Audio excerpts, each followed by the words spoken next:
Bruno Retailleau félicité par le Premier ministre. François Bayrou salue sa magnifique victoire. Laurent Wauquiez de son côté appelle à éviter le poison de la division qui a tant de fois affaibli la droite.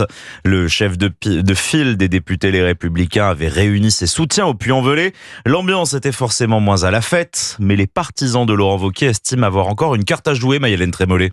Malgré le soleil radieux, l'ambiance est morose sur la grande terrasse où les militants LR sont venus entourer Laurent Wauquiez.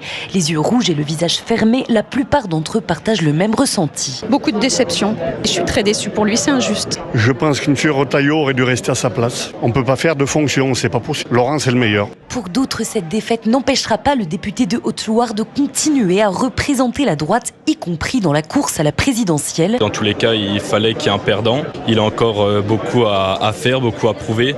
Rien n'est fait, rien n'est joué. Aucune carte sont rabattues et aucune carte sont abattues. LR n'a pas perdu. Affaibli mais déterminé, Laurent Wauquiez appelle à une droite unie mais distincte du socle commun.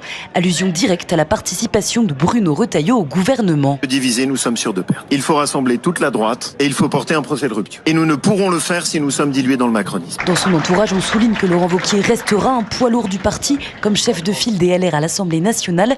Manière de rappeler que malgré sa défaite, le rival de Bruno Retailleau continuera à peser à droite et qu'il pourrait même incarner un recours pour LR dans les années à venir. Et ne manquez pas dans un peu plus d'une heure l'événement ce matin, Bruno Retailleau, l'invité de la grande interview Europe 1 CNews à 8h10.